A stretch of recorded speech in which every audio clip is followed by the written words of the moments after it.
buldum heyecanı. Ta uzak yollardan bir ses söylese senin adını. Bre gidi canım, bre gidi aşkım, sen neredesin? Avrupa'nın bir köyünde beni beklersin.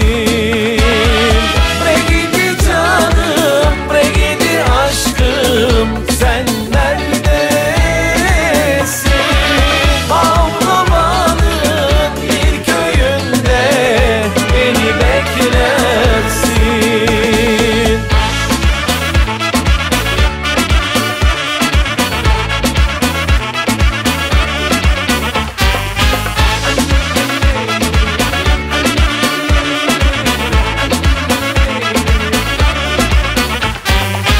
Seviyorum desem sana, kalbim çarpıyor baksana.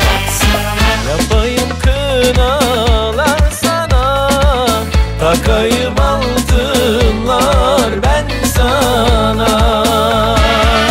Bre gidi canım, bre gidi aşkım, sen neredesin?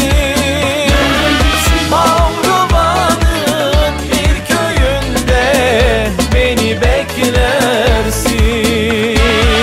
Bre gidi canım, bre gidi aşkım, sen neredesin?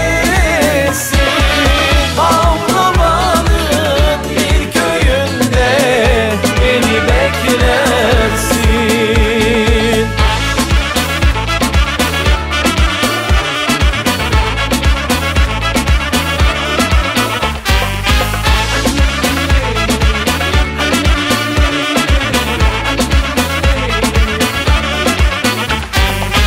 Yapayım düğünler sana, bu ekran bize çalsana.